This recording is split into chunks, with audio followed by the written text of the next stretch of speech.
दुनिया आज 21वीं सदी में कदम रख चुकी है, जहां पुरानी सोच और रूढ़िवादी मान्यताओं को समाज में कोई स्थान नहीं मिलना चाहिए था। But morality differs from place to place and age to age, अर्थात स्थान से स्थान और युग से युग तक नैतिकता बदलती है। सो आज हम इतने अनैतिक हो गए कि बेटियों को लेकर हम ये सोचते हैं कि वे किसी तरीके से जन्म ही ना ले पाएं, और हमारी सोच और व्यवहार के इसी भेद ने आज समाज में बेटियों के माध्यम से पूरी स्त्री जाति के अस्तित्व पर ही संकट खड़ा कर दिया है। एक स्त्री जिसके मूल में ममता पलती और पनपती है, जिसके सहारे वह मातृत्व को प्राप्त करती है। मातृत्व ईश्वर का अनुपम उपहार है स्त्री के लिए, जिसमें समाहित है प्रसव की अनंत वेदना, जिससे होता हुआ जीवन का सृजन होता है। यहाँ प्रेम की वह प्रकृति स्पष्ट दिखाई देती है जो उसके अंदर एक विशेष शक्ति निर्मित करती है। पर आज माँ इतनी कमजोर हो गई है कि वह या तो अपनी संतान को मारने पर विवश है या प्रेरित की जा रही है, जिसमें उसकी सहमति या असहमति के कोई मायने ही नहीं। Thank you God for the world so sweet. Thank you God for the food we eat. Thank you God for the birds that sing. Thank you God for everything. क्या फूल से खिलते बच्चे भगवान का शुक्रिया अदा करते से नहीं लगते कि ये जन्म ले सके? पर न जाने इनके कितने साथी आज इनके साथ नहीं हैं। वो भी स्कूल में आते, इनकी ही तरह खेलते, खाते और पढ़ाई करते। Bring your copy. Go and write again. Go and write. परंतु आज हम बेहिचक लिंग निर्धारण टेस्ट करवाकर लड़कियों या कन्याओं की भ्रूण हत्या करवा रहे हैं। अनगिनत परिवार बेटे की चाह में बेटियों को कोख में ही मार डालते हैं। पर क्यों? क्योंकि समाज की यह धारणा है कि वंश वृद्धि के लिए पुत्र का होना आवश्यक है। पर क्या पुत्र ही सृष्टि को अकेला चला सकता है?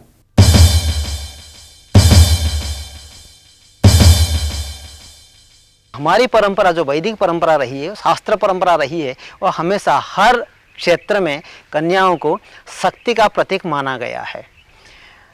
शंकराचार्य का आनंद लहरी स्तोत्र ये अगर देखेंगे, उसमें ये बात कही गई है, शिवः शक्त्या युक्तः यदि भवति शक्तः प्रभवितुम। इसका तात्पर्य ये है, शिव अगर शक्ति से युक्त होती है तभी वो कुछ करने में समर्थ होता है। वर्ष 1991 की जनगणना के अनुसार प्रति 1000 लड़कों पर 945 लड़कियां थीं, जबकि वर्ष 2001 की जनगणना में ये घटकर 927 ही रह गई। प्रति 1000 पुरुषों पर स्त्रियों की संख्या दिल्ली में 821, हरियाणा में 861, पंजाब में 874 और उत्तर प्रदेश में 898 है। इन राज्यों में कन्या भ्रूण हत्या एक महामारी का रूप ले चुका है। यदि यही हालत रही तो दृश्य कुछ इस तरह का होगा।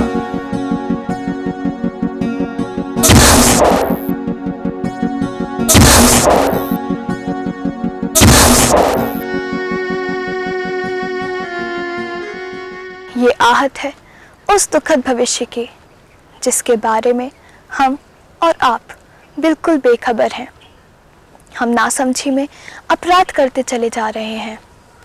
आज हम बात कर रहे हैं उन बेटियों की जो पुत्र जन्म की आशा में जन्म से पूर्व ही बेरहमी से कत्ल कर दी जाती हैं और किसी को एहसास तक नहीं होता।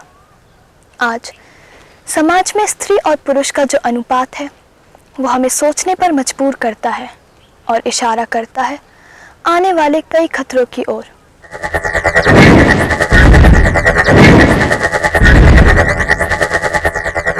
भारत में जब सोनोग्राफी का विकास 1970 में हुआ, तब इसका मुख्य उद्देश्य था कि ट्यूमर, कैंसर, पथरी आदि का कहाँ पर यह स्थित है एवं यह कहाँ तक फैल चुकी हैं और इसका क्या ट्रीटमेंट आगे होगा, इसका डायग्नोसिस करना था। दूसरा इसका उद्देश्य जो है वह है गर्भ में पल रहे बच्चे का विकास, प्लेजेंटा की स्थिति, बच्चे की स्थिति वह आड़ा है कि खड़ा है या उसमें कोई और परेशानी है, यह सब समय के पहले डायग्नोसिस कर ले। सोनोग्राफी के बाद डॉक्टर कहती है कि बच्चा एकदम हष्ट-पुष्ट और सही स्थिति में है, पर उस दंपत्ति को इस बात में कोई रुचि ही नहीं। उन्हें तो बस इतनी जानकारी चाहिए कि गर्भ में पल रहा बच्चा लड़का या लड़की है, और यदि लड़की है तो उसे तुरंत अबॉर्ट करा दिया जाए। कारण कोई ठोस नहीं, अपनी कोई सोच नहीं, उन्हें तो बस लड़की नहीं चाहिए। गर्भपात अथवा भ्रूण हत्या कराने वाले अधिकांश दंपत्ति इसी भ्रम में होते हैं कि गर्भाधान के 3-4 माह बाद ही गर्भस्थ शिशु में जीवन संचार होता है। इससे पहले वह सिर्फ मांस का एक पिंड होता है जिसमें जीव नहीं होता, पर सच कुछ और ही होता है। गर्भाधान के समय ही पुरुष के शुक्राणु का स्त्री के अंडाणु से मेल होना ही एक नए जीव का अस्तित्व में आना होता है। उसी क्षण स्त्री व पुरुष के क्रोमोसोम का मेल जन्मे जीव का व्यक्तित्व, उसकी ऊंचाई, बौद्धिक स्तर, ब्लड ग्रुप इत्यादि को निश्चित कर देते हैं। जन्म के 9 माह पूर्व गर्भाधान के क्षण में भी वो वही जीवित जीव था जो जन्म के बाद। तब भी उसमें उतनी ही जान थी जितनी जन्म लेने के बाद। गर्भाधान के बाद चाहे जितनी भी जल्दी गर्भपात कराया जाए, उसमें एक जीव की हत्या तो होनी ही है, और वो भी एक जीते जागते सुनियोजित तरीके से। जब तक मां को अपने गर्भवती होने का आभास होता है, तब तक उसकी कोख में पल रहे बच्चे का दिल धड़क रहा होता है। मस्तिष्क विकसित हो जाता है और वो अपने हाथ पैर हिलाने व प्रतिक्रिया व्यक्त करने लगता है। आनंद और प्रेम का अवतार उस जीव की विभिन्न प्रतिक्रियाओं को वो मां ही अनदेखा कर देती है। उसके पूरी तरह खिल पाने के पहले ही मसल दिए जाने में उसकी भी रजामंदी होती है। उस हत्या के लिए उन माँ बाप को सिर्फ अपराधी या पापी कहना बहुत कम होगा। महात्मा गांधी ने कहा है, जीवन केवल भगवान ही ले सकता है, क्योंकि केवल वही एक जीवन देने वाला है। Prenatal diagnostic techniques regulation and prevention of misuse act 1994 के अनुसार लिंग परीक्षण कर गर्भपात करने वाले और गर्भपात के लिए प्रेरित करने वाले व्यक्ति को 5 साल तक की सजा एवं 50,000 रुपए तक का जुर्माना हो सकता है। अब मैं आपको एक दिल दहला देने वाली अल्ट्रासाउंड मूवी के बारे में बता रही हूँ, साइलेंट स्क्रीन। जी हाँ, ये वही मूवी है जो कि कौतूहलवश डॉक्टर बर्नार्ड नाथनसन द्वारा बनवा ली गई थी। साइलेंट स्क्रीन, जिसे हम मूक चीख या मूक पुकार भी कह सकते हैं। यह फिल्म सक्शन अबॉर्शन पद्धति द्वारा गर्भपात की अल्ट्रासाउंड मूवी है। जरा दिल थाम के सुनिए। गर्भ की वह मासूम बच्ची अभी सिर्फ 10 सप्ताह की ही थी। वे उसे अपनी माँ की कोख में खेलते, करवट बदलते व अंगूठा चूसते हुए देख रहे थे। उसके दिल की धड़कनों को भी देख पा रहे थे वो, जो उस वक्त 120 की सामान्य गति से धड़क रही थी। सब कुछ बिल्कुल सामान्य था, किंतु जैसे ही पहले औजार यानी सक्शन पंप ने गर्भाशय की दीवार को छुआ, वह कुछ डर सी गई और सहम कर सिकुड़ गई। हालांकि किसी औजार ने अभी तक उसे छुआ भी न था, पर उसे यह अनुभव हो गया था कि कोई चीज उसके आरामगाह, उसके सुरक्षित क्षेत्र पर हमला करने का प्रयत्न कर रही थी। वे दहशत से भरे उसे देख रहे थे कि किस तरह वह हत्यारा औजार उस नन्ही मुन्नी मासूम गुड़िया सी बच्ची के टुकड़े टुकड़े कर रहा था, जैसे मानो वह कोई जीवित प्राणी ना होकर कोई गाजर या मूली हो। और वह बच्ची दर्द व पीड़ा से छटपटाती हुई घूम घूम कर सिकुड़ सिकुड़ कर खुद को बचाने का प्रयत्न कर रही थी। एक समय तो उसकी दिल की धड़कनें 200 तक पहुंच गई और वे उसे अपना सर पीछे की ओर झटकाते हुए मुंह खोलकर चीखने का प्रयत्न करते हुए देख रहे थे। साइलेंट स्क्रीम, मूक चीख। उन्होंने अपनी आंखों से वह विभत्स दृश्य भी देखा जब संसी उसके सिर को तोड़ने के लिए तलाश कर रही थी और फिर दबाकर उसकी कठोर खोपड़ी को तोड़ रही थी, क्योंकि सर का वह भाग बगैर तोड़े सक्शन पंप के माध्यम से बाहर नहीं निकाला जा सकता था।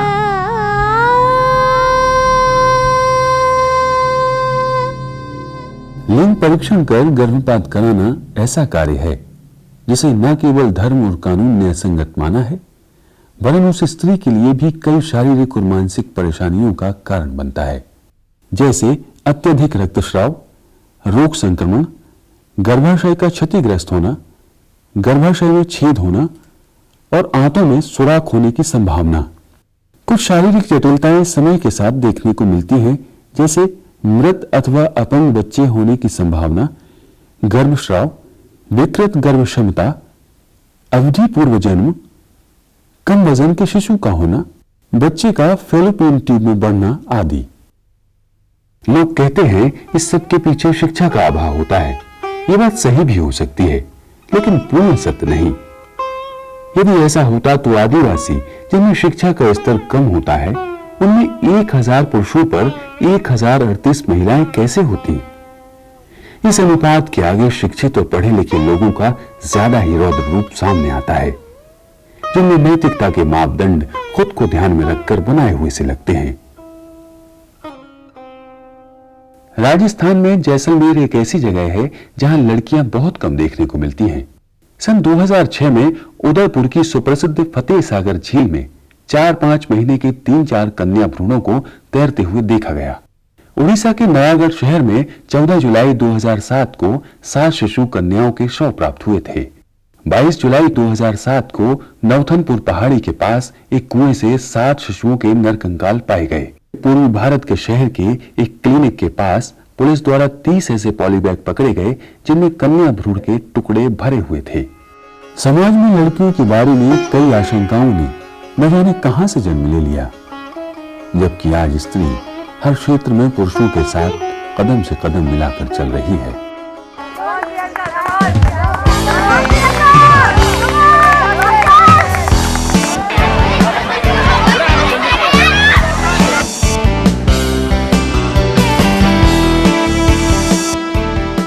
मान लीजिए संकट आ जाता है तो पुरुष की अपेक्षा महिलाएं ज़्यादा सजग रहती हैं और विचलित नहीं होती हैं, संतुलित रहती हैं। बायोलॉजिकली देखें तो महिलाओं में तो अद्भुत क्षमता होती है निर्णय लेने की, और जो लेटेस्ट स्टडीज़ जो हो रही हैं मनोविज्ञान के क्षेत्र में और विशेष रूप से न्यूरोसाइकोलॉजी के क्षेत्र में, उसमें ये बार बार चीज़ें सामने आती हैं कि तर्क और भावनाएं ये साथ साथ जीती हैं महिलाएं, जबकि पुरुष भावना और तर्क को साथ में रख ही नहीं पाता है। सत्यजीत ने कहा है, लड़कियों के बारे में मेरे उच्चतम मन में एक विश्वास है कि वो मूल रूप से ज्यादा सच्ची और खरी होती है।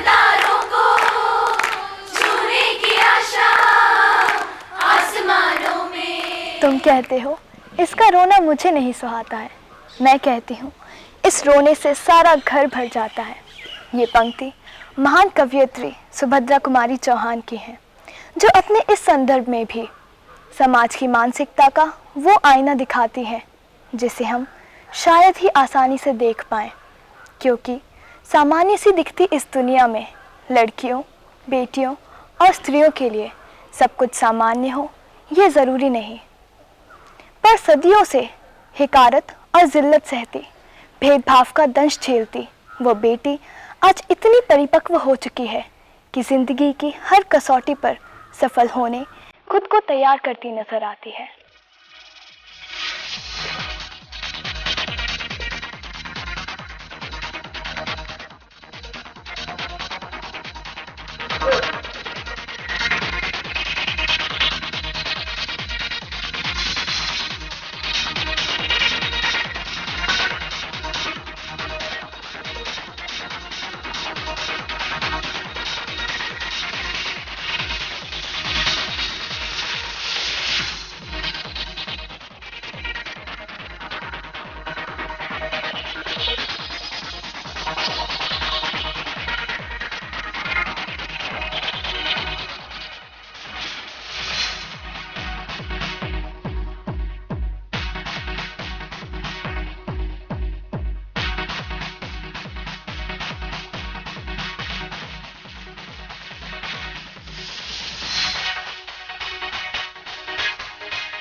ये बच्चे यही कहते नजर आते हैं कि मुझ पर यकीन तो करो, मैं आपके लड़के से ज्यादा जिम्मेदार, साहसी और समर्पित निकलूंगी।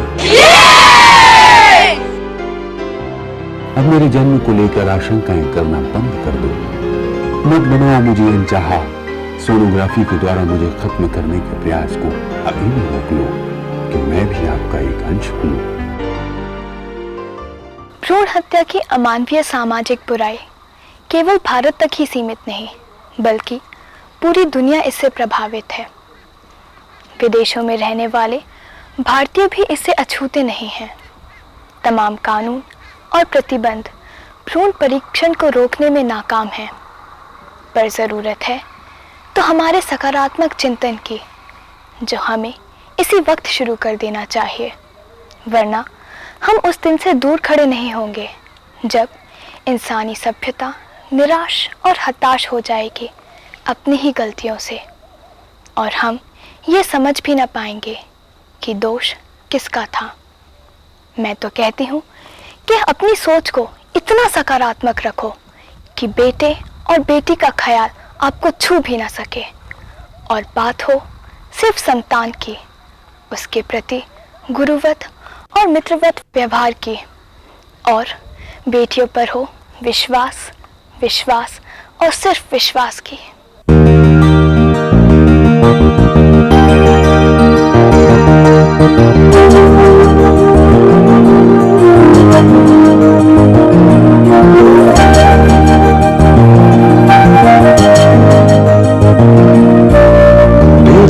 शुभकामनाएं बेटियां पावन दुआएं,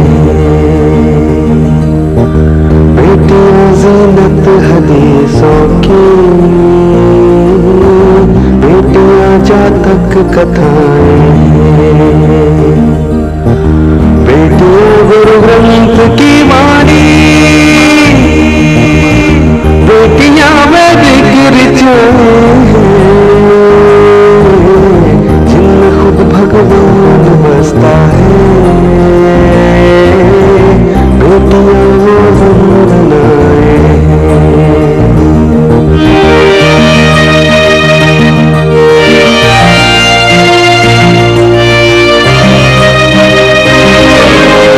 त्याग तप गुण धर्म साहस की, बेटियां गौरव कथाएं, मुस्कुरा के तीर पीती हैं,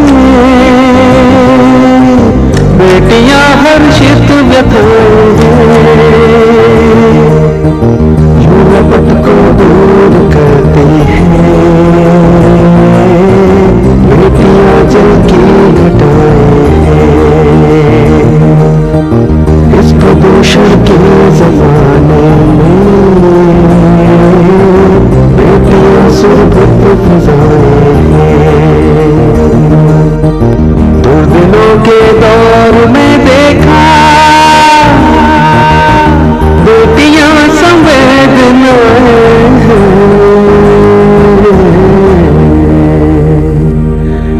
घर में झोंके बन रहे बेटे